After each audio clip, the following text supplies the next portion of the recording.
Buenos días desde Vancouver, Canadá. Querría primero que nada agradecer a la Asociación Universitaria de Estudios de las Mujeres por la organización de este congreso y por haber aceptado esta ponencia con el título de Mujer o Muñeca, tópicos modernistas y misóginos en Circe y el poeta, de Manuel Sijes Aparicio. Como breve introducción a esta ponencia, creo que es importante situar la vida y obra de ese desconocido de la generación del 98, que fue Manuel Sijes Aparicio, para luego poder enfocarnos en su novela. Manuel Sijes Aparicio, nacido en Enguera en el 1873 y fallecido en Ávila en 1936, vivió una vida intensa y trágica. En 1896 luchó en Cuba contra los insurgentes, pero poco después fue encarcelado en La Habana debido a unas críticas dirigidas al general Valeriano Weyler. Una vez de vuelta en España, se dedicó de lleno a la literatura, tanto como al periodismo. Conoció el destierro en París en 1910 y finalmente encontró la muerte violenta en manos de los sublevados en agosto de 1936, mientras ejercía como gobernador civil de Ávila. Además de haber producido una obra periodística notable, Sijes Aparicio publicó 9 novelas largas, varias novelas cortas, ensayos, una biografía sobre Joaquín Costa y una obra histórica sobre los Borbones en España.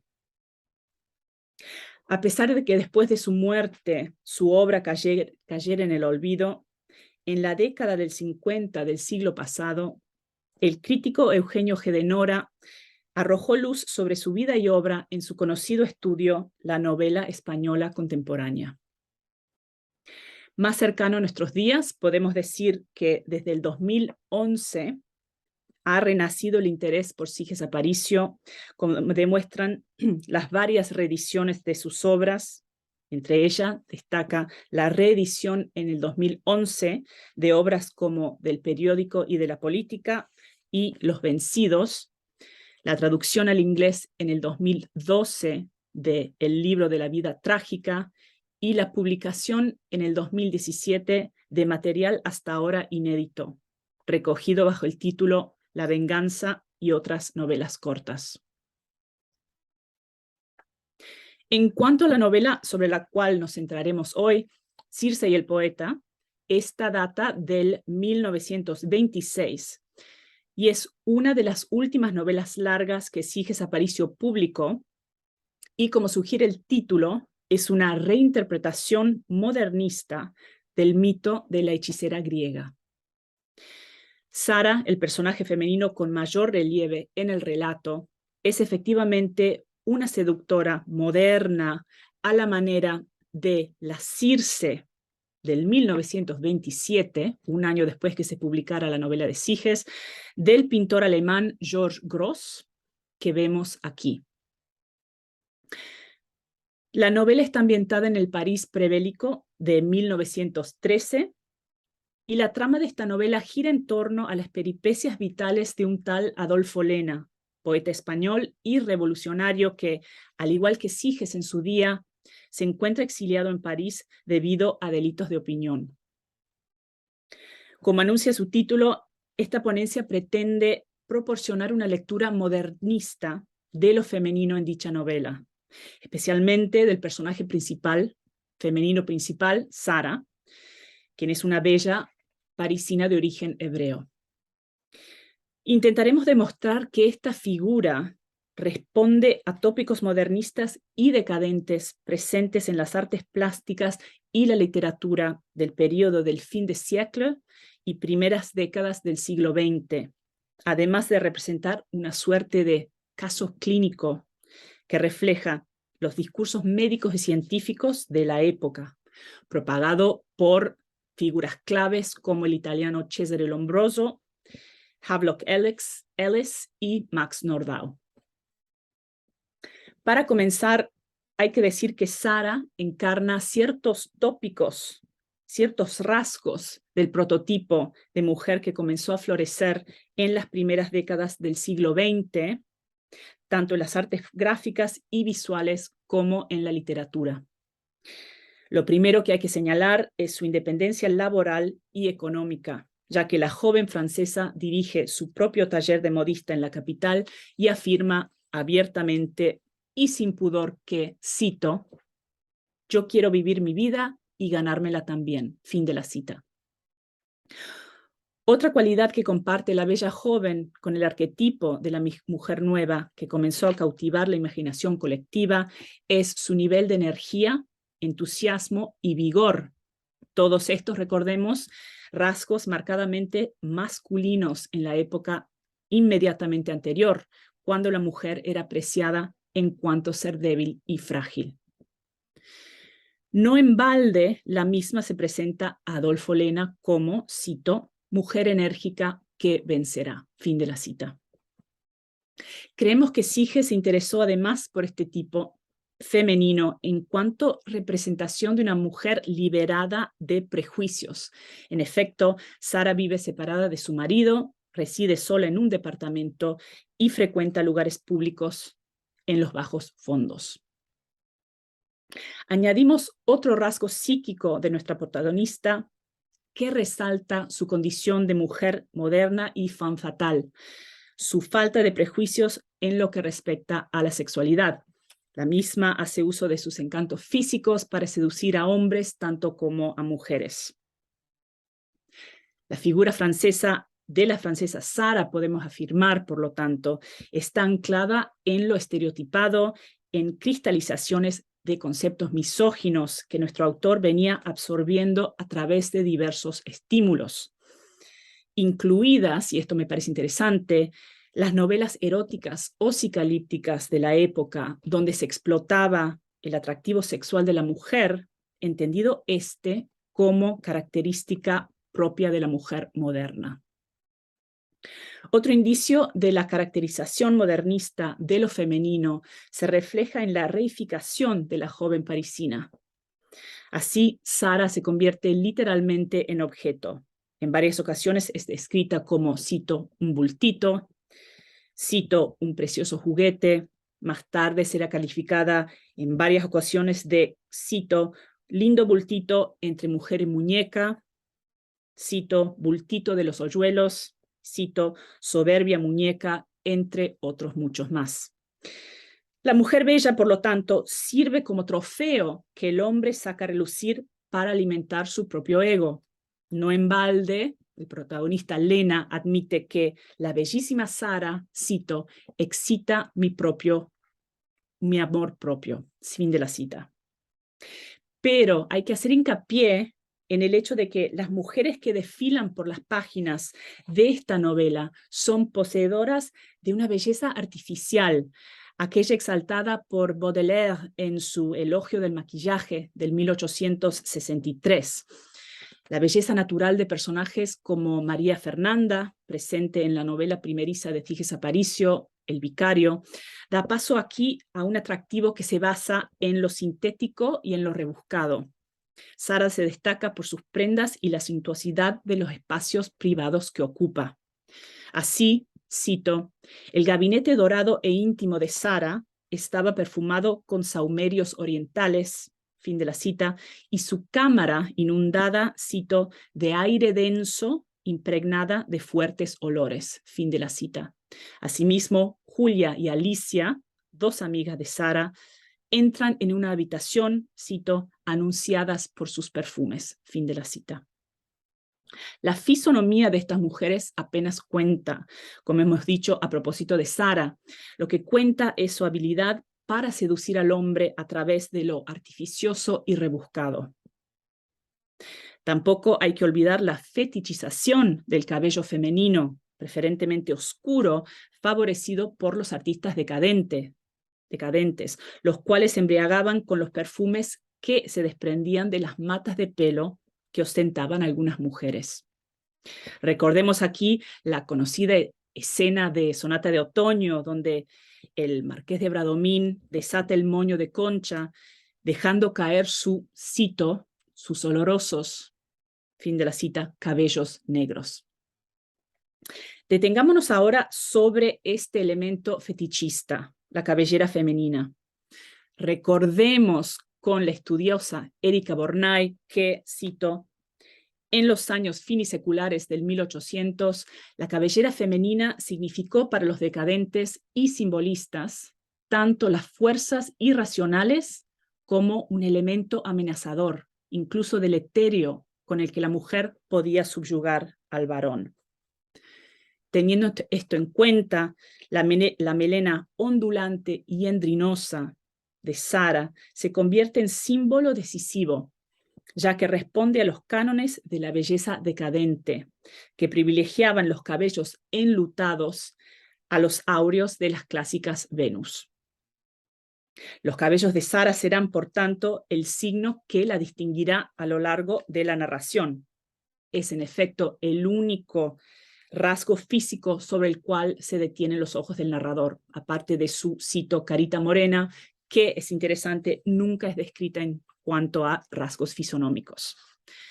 Creemos que el narrador alude en repetidas ocasiones a la exuberante cabellera de Sara para establecer un paralelismo entre ella y sus poderes deleterios y peligrosos frente a un indefenso protagonista. Por último, queremos apuntar el marcado materialismo de Sara, que acusa los rasgos negativos de la mujer en general en esta obra. Ya hemos señalado que la primera descripción de Sara hace hincapié en su lujoso atuendo. Su persona es reducida a mero, cito, bultito envuelto en pieles, fin de la cita. Como su antecesora literaria, Isidora Rufete, en la obra galdosiana La Desheredada, que aspira a tener, cito, riqueza, mucha riqueza, una montaña de dinero, fin de la cita. Los pensamientos de la joven parisina giran en torno al dinero y en las formas de acrecentar sus ingresos. Su aspiración a ser económicamente independiente se refleja en las siguientes palabras que dirige a Lena. Cito, yo quiero vivir mi vida y ganármela también. Fin de la cita. Si bien la mujer es presentada como un ser materialista, también se insiste en su condición de criatura inconsciente e infantil. Y este arquetipo filisecular de la mujer niña, que es paralelo hasta el punto de confundirse con el de la mujer frágil, como según definición de Ariane Tomaya, será el contrapunto de la lasciva femme fatale. El cuerpo de la mujer de esta manera se fetichiza. Al contrario de la femme fatale, sin embargo, la mujer frágil constituye el objeto pasivo que se subyuga totalmente a la voluntad y miradas masculinas, con todas las implicaciones y matices sexuales que esto conlleva. Tampoco tenemos que olvidar los planteamientos médicos que comenzaron a circular en las últimas décadas del siglo XIX, que tendrán vigencia hasta bien entrado el siglo XX, acerca del estado atávico e infantil de la mujer. Dichos planteamientos fueron propagados, por ejemplo, por el célebre criminólogo italiano Cesare Lombroso, el distinguido sexólogo inglés Havelock Ellis y el médico húngaro Max Nordau.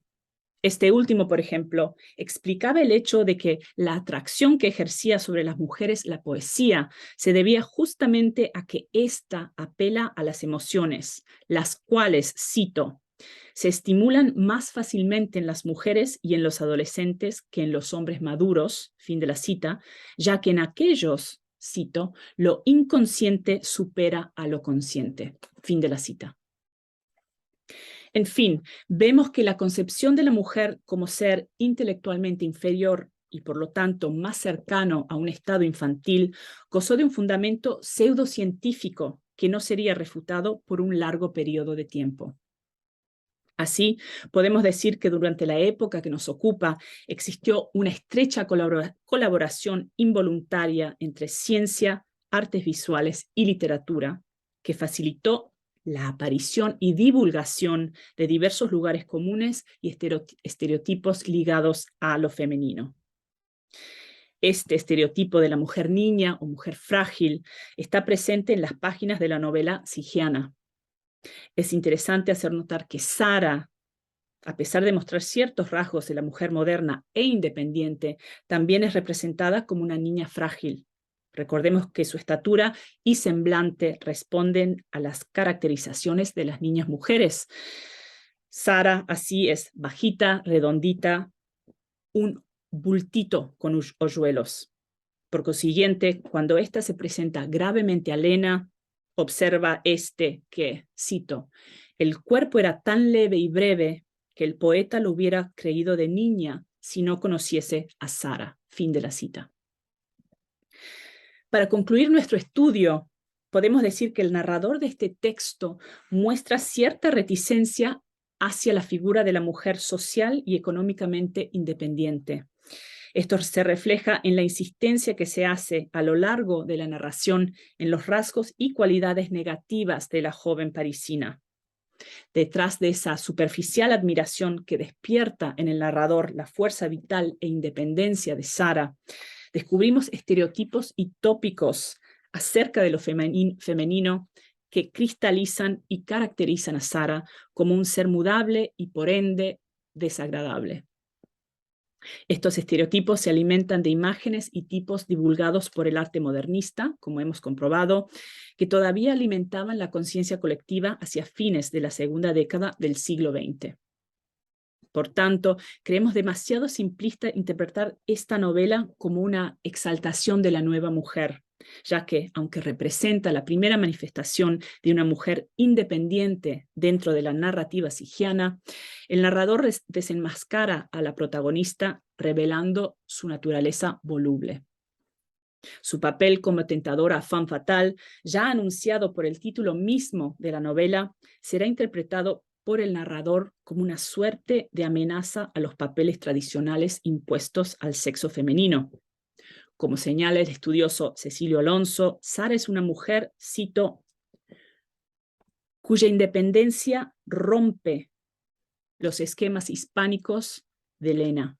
De algún modo, la voluntariosa Sara le fuerza a invertir los papeles de la relación erótica tradicional.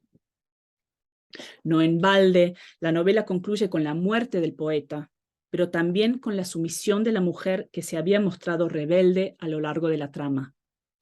El hecho de que Sara termine prestando servicio en la Cruz Roja nos recuerda que en la época, como señala Mary Nash, cito, la mujer soltera, recordemos que Sara era separada, sigue considerándose como persona algo incompleta, que no encuadra en los esquemas habituales y cuya autorrealización no se produce por el desarrollo de un trabajo, unas actividades o relaciones interpersonales, sino mediante la acción social, la actividad benéfica, en definitiva, la entrega a los demás como sustitución de la dedicación a los hijos y familiares. Fin de la cita.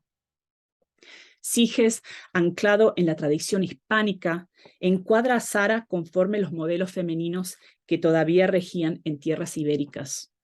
Por tanto, el desarrollo de la narración de su carácter como femme fatale desemboca en una concepción de la misma como mujer altruista que neutraliza, aunque no elimina del todo, los nefastos efectos de sus anteriores acciones.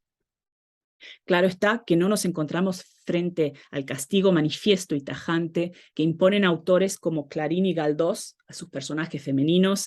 Pensemos aquí en la regenta y Tristana, por ejemplo. Pero hay que hacer notar que estos tres desenlaces coinciden en su voluntad de volver a poner en su lugar las identidades de género sexuales que habían sido alteradas y amenazadas a lo largo de la narración a causa de la ominosa presencia femenina.